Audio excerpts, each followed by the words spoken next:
Hello guys, pag-usapan lang natin ang mainit na balita patungkol umano guys kina Kathryn Bernardo at Alden Richard. Ayon kasi guys sa balita, Kathryn Bernardo at Alden Richard biyaheng Amerika para sa Asian Award Film Festival. Wow, grabe nga naman guys, no?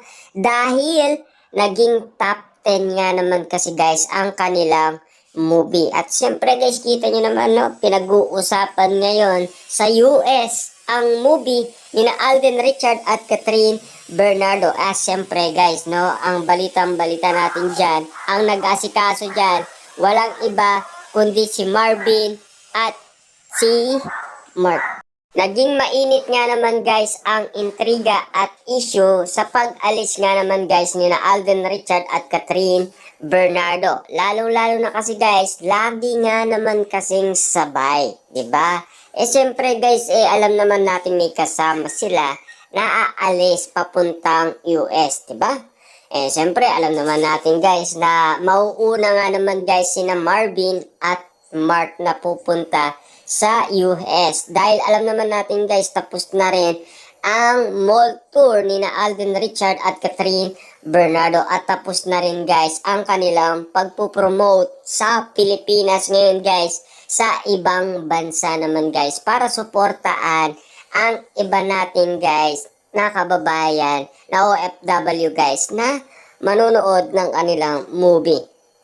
At lalo na guys, syempre nagre-request na sila ng part 3. Hindi pa nga napapanood guys ang kanilang movie. Kitang-kita naman natin kasi guys na patok ang movie ni na Alden Richard at Kathryn Bernardo. Sigurado ako guys magtatagumpay ang Hello Love Again dahil kitang-kita naman natin guys napakalakas sa ibang bansa tapos malakas pa dito sa Pilipinas, 'di ba?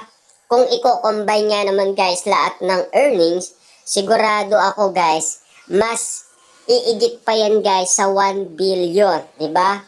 Baka matatalo yata guys ang Rewind, 'di ba? Siyempre guys, titignan natin ang resulta. Baka nga naman kasi manalo na sila, 'di ba? Baka nga naman guys hindi na sila bumagsak pa sa pang-uling banat nila guys sa kanilang movie. Dahil ang banat nga naman kasi ni na Alden Richard at Kathryn Bernardo na pwede nilang ipakita ang mga may init na eksena guys na nakita ng mga netizens at mga fans, lalong-lalo na guys ang Katniel fans na nadurog na naman guys ang kanilang puso dahil sa kanilang nasilayan, 'di ba? Pambihira nga naman kasi guys dahil marami nga naman kasi guys ang nagkukumpara sa mga nangyari. Bagamat guys kita nyo naman aakot na ng award guys ang Hello Love Again dahil pupunta nga naman sa Amerika sina Alden Richard at Kathryn Bernardo, 'di ba? Kitang-kita naman natin kasi guys na napakagaling na artista ni na Alden Richard at Kathryn Bernardo. Kitang-kita natin guys ang pag-acting nga naman kasi nila guys talagang professional talaga na kung tawagin ng marami, 'di ba?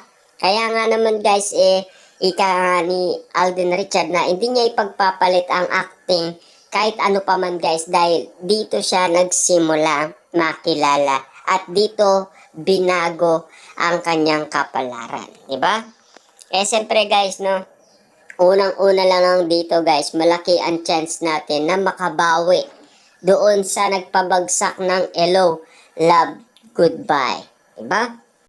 At siyempre guys, 900 million naman ang sa Rewind na aabulin natin. Dapat guys, talagang matalo natin ang nagpabagsak ng unang movie ni na Alden Richard at Kathryn Bernardo. Bagamat guys sila ang nauna, pero meron nga naman guys uling nagpabagsak sa kanila. At siyempre, ika nga guys ni Derek Cathy kung pagalingan sa pelikula, di ibibigay daw nila yung pinaka-best na magandang movie na ipapakita sa maraming tao. 'Di ba? Ang gusto kasi guys ni Derek Cathy mapaganda ang bawat eksena at bawat lugar or bawat background na ipapakita ni Derek sa movie. Siyempre guys, kitang-kita naman natin na dito pa lang, talagang masasaksiyan na nila guys ang kakaibang mga eksena na ginagawa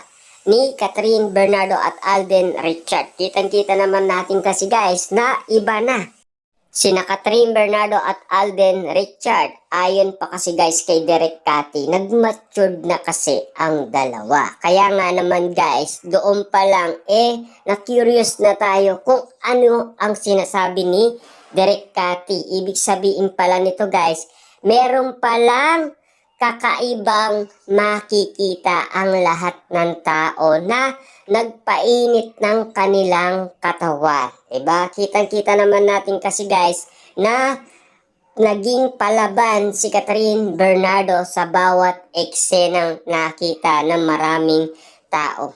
Kaya nga naman guys, kita nyo naman, diba? Mabenta, sold out lahat, sa lahat ng mall. Diba? Kitang-kita naman natin guys, talagang tutok na tutok sila sa Hello Love Again. Ang dami kaya guys nagpo-post umano guys sa kanilang TikTok account. Makikita mo doon na madaming nanonood ng movie ni na Alden Richard at Catherine Bernardo.